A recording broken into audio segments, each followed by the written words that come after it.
everybody, I can only apologise for not posting any videos in a little while. Yeah, I haven't been very well. I do have some footage prior to me not being well that I will put in after this clip. It's just of my appointment and things. Basically, the day we went to my appointment, my clinic appointment, I just had a bit of tummy pain and wasn't feeling very well, but nauseous. But we managed fine, I felt okay. And then, sorry, I just need a bit of oxygen while I'm talking, so yeah, I'm very out of breath. So yeah, sorry if you can hear, I've just got my Imogen on rather than the big one because it's a little bit more quiet. So I was feeling okay when we got home. That night I had really bad tummy pains and I kept waking up in the night really thirsty. I had a really sore head. I managed to get back to sleep and then early in the morning I woke up with severe stomach pains and constantly needing the toilet, feeling so sick. I couldn't drink or eat anything. The pains just got worse throughout the morning. So we called the doctor, made an appointment, and when my appointment was it was getting close to my appointment and there was no way that I could go up, so a doctor came out and seen me. And the gist of it is I had food poisoning. Don't know how I got it, when or where, no idea. But because I'm immunosuppressed, I was told to be very careful, drink lots, just constantly keep myself drinking. Yeah, thankfully I've gotten through the worst of it, not needing hospital. The doctor wanted some samples, we handed them in and I've not got the results yet. Yeah, I started my prophylactic antibiotics as well, so there's that. What else has been happening? I was just on the end of my antibiotic course when all this started as well, so I was in an even worse situation because the antibiotics wiped out all that sort of the good bacteria. So I have been totally worn out, wiped out completely. It was just a rotten time. I'm still not feeling very well. I'm still exhausted and just, you know when you're just not right. And to make it worse, day 2 I was just pulling a blanket around me and I had the dangly thing on my phone and I had that in my hand like that. So when I went to swing the blanket around me, my phone whacked me in the head and there's a bruise and a bit of a lump. But yeah, it feels, the lump is still there, it's still really sore, but it's not as bad as it was. Yeah. I did make it to my ILD clinic appointment. Basically, I did the breathing test and an x-ray. I met with a physiotherapist lady who was sort of helping me learn how to bring up my mucus from my chest. And I have an appointment with her this Friday, a video appointment to sort of go through it a bit more in depth and how I should be clearing my chest, coughing, breathing exercises, all that sort of stuff.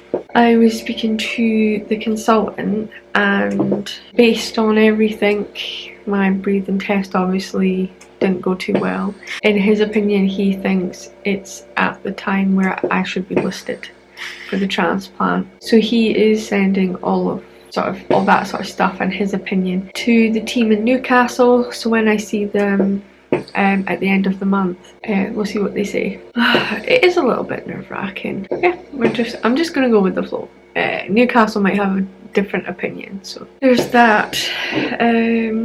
Trying to think of what else has been happening. Oh, we have all booked, and when I say all, there's a lot of us, we have booked to go to, it's so exciting, Edinburgh Castle is hosting a show with the Scottish National Orchestra playing along to Harry Potter and the Philosopher's Stone.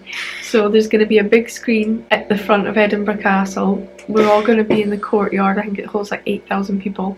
We're going to be watching Harry Potter while listening to a live orchestra playing along to the movie.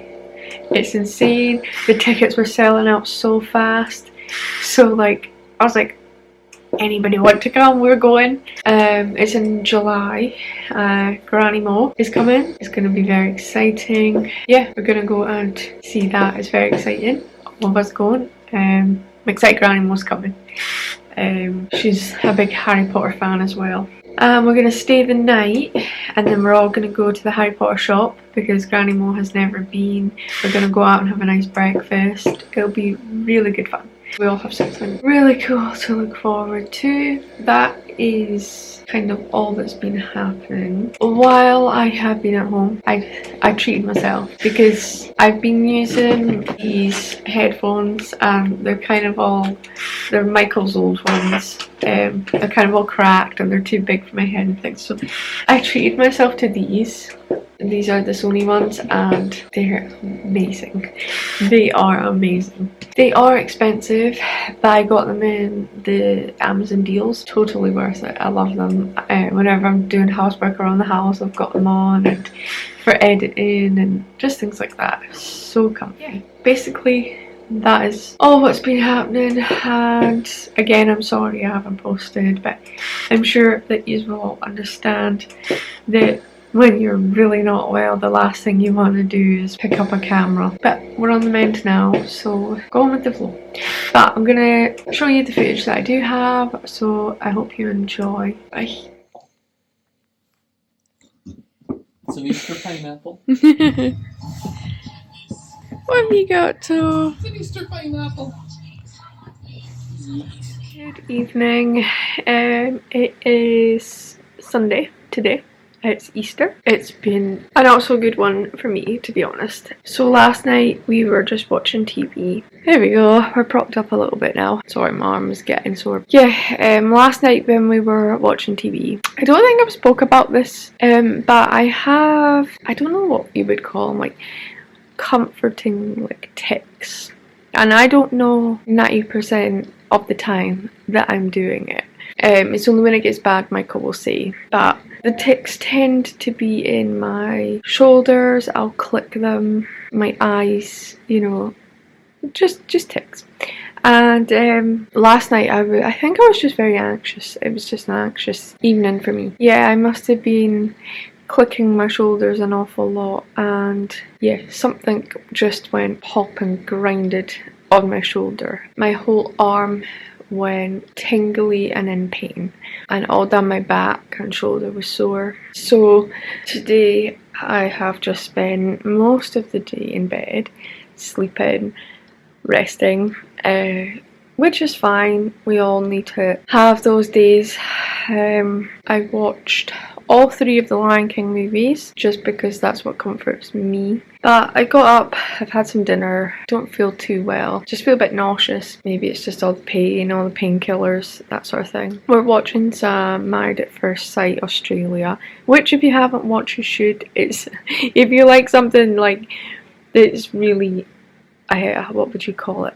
Reality TV, like juicy arguments, you know, drama, that sort of thing, and you would enjoy it. So we're watching that, and Michael has been so good today. He's done loads of housework, he's folded up all the washing, he's washing the other side of the sofa, so once the pillowcases are dry, then that's the whole sofa washed, all fresh. But that's how my Easter Sunday has gone. I did get, Michael got me an egg. I got a mango, white chocolate mango and passion fruit egg. It was delicious. I've eaten some of it. My dad got me a Lindt one, which I've been eating the little eggs. I've been making my way through them, and my Granny Mo gave me and Michael some money to buy whatever we wanted. So we done well. I got Michael a chocolate orange Easter egg, a packet of squishy shark sweets, and a Easter bunny bar thing. The plan today was to go down to Granny Mo's because I had an egg for Annika, who was at Granny Mo's today, and I got Pig a little toy and a packet of treats. Because Toby got a packet of treats and a toy. Because I wasn't well enough to go, I just sent Michael around. So they all got their stuff. Michael said that Pig loved her toy, and it was fine. Yeah, that has been the day so far. But I hope if you all celebrate Easter or any of that, you had a good day. Even if you just had a nice dinner. Yeah, hope you had a lovely day. The plan for the rest of the night, I think I'm going to do my eyebrows because I haven't done them in quite a while. quite a long time actually. Maybe put on like a face mask or something, make myself feel a little bit better, and reply to some comments, because I am sorry that I am so useless. I haven't replied to last week's comments yet. I must do that. Yeah, I apologise. I do usually reply to every comment and I will get round to it. Haven't been feeling well this past week, but I will get round to it. Phoebe is asleep on the washing. I'll show you. Michael and Mr. Toadback from their walk. Does anyone else's cat sleep in weird places? Maskin's not a weird place sleeper, but Phoebe is. Ooh, anyway, so Toby wants to show you his new Easter toy. What have you got? Can I see? Toby, can I see? There, he's already destroyed one eye. There's a pineapple. Don't you? He loves his toys. So that's his toy, and he got a big box of his dental sticks. He's spoiled. The cats have been bad at some point and put another hole in my tubing, so we had to get the tape out and seal that up. We can all guess which kitty it was. Miss Phoebe. I hope everyone got lots of chocolate. Yeah, we did quite well. What are you doing, Phoebe? She's not a normal cat. You naughty. Right, we are gonna go and watch a little bit more of the Married at First Sight. And eat chocolate. Yeah. Good morning. It's a few minutes to 9 o'clock. I've got to be there at 9 o'clock. Our morning has been awful. So we got up at 6 o'clock in the morning so we would have loads of time to get ready for my appointment. It's my cardiology appointment today. And all yesterday I was really unwell to the point where I was contemplating going up to hospital, but I decided to brave it out anyway. So get up at 6 o'clock in the morning, have my breakfast, everything's going okay. I get up to go get my clothes and stuff, and my heart just starts pounding, and I hadn't taken my heart pill because it wasn't due until 8:30, because that's what time I usually have it. Turns out that's a bad idea. I should have had it 2 hours before I got up, because yeah, my heart was just wild this morning, and I couldn't go for a shower. I couldn't stand up. Every time I would stand up to do anything, it would make it worse. It was going up to 125 just standing up. So it wasn't until about 25 to 8 that I managed to just be like, right, going in the shower. If the audio is really bad, I'm sorry. The weather is horrible outside. Also, the car's quite loud. Yeah, the car's noisy too. Yeah, managed to get in the shower eventually and just braved that out, and then got ready so quickly. The battery's about to die, so we'll cut off, that's why. And we're just basically running really late. But we're almost there, so hopefully we get parking quickly. But I'll keep you up to date and let you know how everything goes.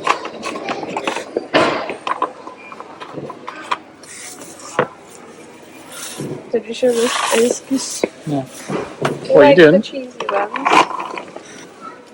We're back at the Chicken Mix with Toad because he's been a good boy for me while I've not been well.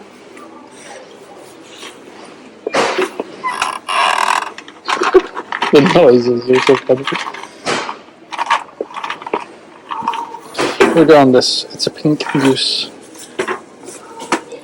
Or duck. And he likes the little hearts.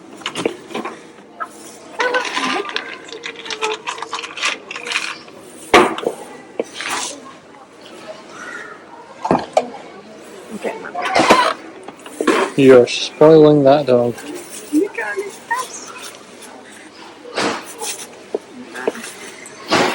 Oh my god. 2 kilograms. Sword? The popcorn and stuff. Isn't that cute? Yeah, they have no real animals today. That's adorable. Once upon a time.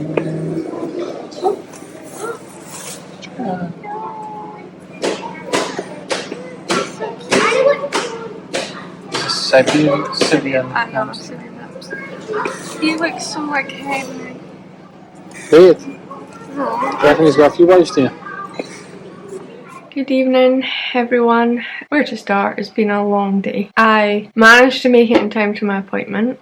When I first went in, I got my height, weight, blood pressure, oxygen and all that sort of stuff done. Yeah, it's funny. It's the same sort of area in the hospital where the clinics are held for respiratory. So all the sort of staff nurses on that sort of ward area, I already know from my respiratory clinics, and they're always so lovely. And when she takes me in to get my height and weight and stuff, she's asking me where I got my, you know, what mascara and stuff I use.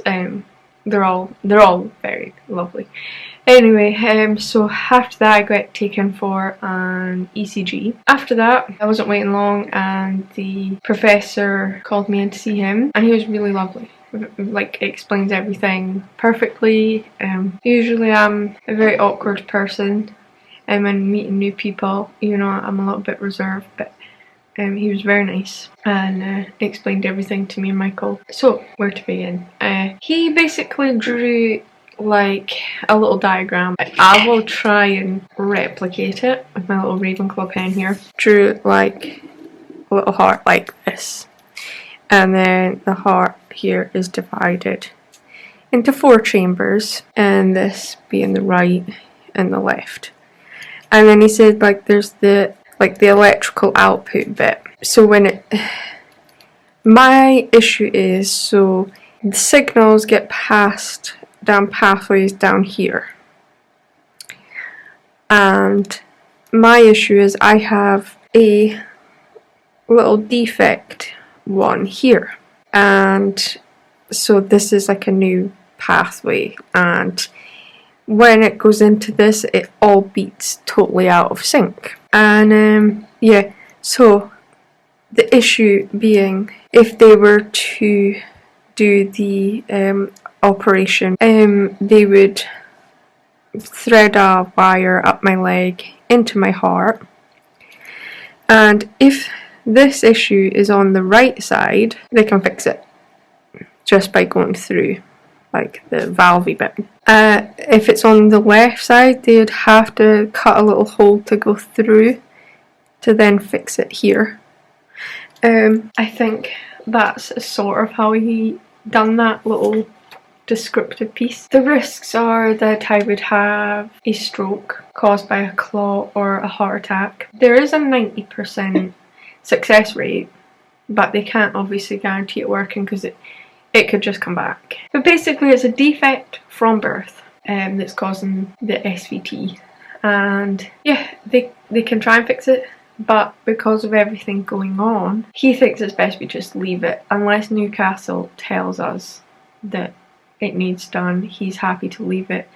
But he's also said it's my choice. If I want to have it done, he's happy to proceed. But I was happy taking his advice that if I don't have to have it, he said that the bisoprolol seems to be controlling them enough because I haven't had a bad one since starting the bisoprolol, which is good. But yeah, he thinks it was triggered possibly by my lungs deterioration, that's what triggered the SVTs to begin, and that new pathway to start being a thing. So there really is nothing I can do about it unless I want to go ahead with that procedure. And I asked him about my blood pressure and my high resting heart rate, and he thinks they're just caused by my lungs. That's just a lung issue for me. Just that's that. So he's gonna send a letter to Newcastle and inform them of what he thinks and what we discussed today and see what they say. But he's left the doors open for me to contact him anytime, and if I change my mind at any point as well, I can just let him know. So that was kind of it, and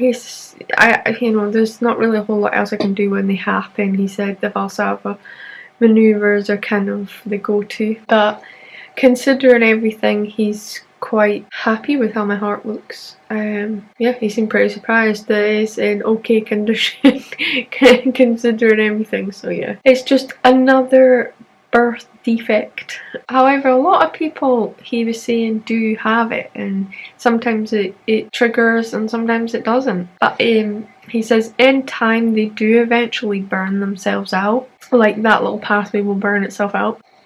Yeah, so that was that. I'm assuming I'll find out in Edinburgh what kind of the gist is with Newcastle's input with that. That's the basics of that. And then we went to the works. I got a colouring in book, some little wooden things to paint, and a book, a tarot book. We went and got some food, and I got a really lovely decaf vanilla latte. It was delicious. A Costa decaf vanilla latte. Amazing. It's just what I needed because it was freezing cold today. Pretty much just as I got in the door, I got my Nottingham Lamb phone call, and it was an hour early than what I stated on my letter. So I was talking to one of the doctors at the Lamb Centre, and she was lovely. She was just, I think the main takeout from that conversation was they're a bit peeved at the fact nobody gave me a prophylactic antibiotic, and that was a whole issue, and no doctor was agreeing on it. So she sort of put the foot down and said, right, this is the prophylactic antibiotic you're going to get. I'm going to send a letter and you'll be put on that. So hopefully that'll be sorted, because all these chest infections are ridiculous. Yeah, she wants a doctor to look into my legs, and she's going to sort out making sure that I get regular blood tests. Yeah, that's kind of it. I'm scheduled again for another 6 months for a phone call, or 3 months. I can't remember if it was 3 or 6 months. And then I had an appointment with my GP at 4:15, and I have a chest infection. The right side of my chest, there's next to no sound. There's like nothing. But I already knew it was bad because I've been in a lot of pain. There's been crackling. There's just been horribleness, and I've not been feeling right. So last night I started filling up a sputum pot. So I gave that to him. I'm back on amoxicillin. So that's fun. I feel like I'm always on here telling you that I'm on amoxicillin or some sort of antibiotic. It's exhausting, but hopefully with the finally getting some prophylactic antibiotic, this should cut these chest infections down and I shouldn't have to worry too much. Yeah, and then I managed to have a little bit of a nap because I was exhausted because I've been up since 6 o'clock in the morning and my heart has been going wild all day. I don't think it's been below 100. And then my mum popped in for a cup of tea. Not long after she left, my dad phoned. Oh, I made to go up to his for a cup of tea and talk to him about today and things. So I'm not long home. Michael has made me a bowl of noodles to eat because I haven't had any dinner. So yeah, that's been the day. First appointment of the month. Well, first couple of appointments of the month out of the way. I'm gonna go and eat my noodles. I'll see you possibly tomorrow. I hope you enjoyed, and I will see you all in the next video. Bye.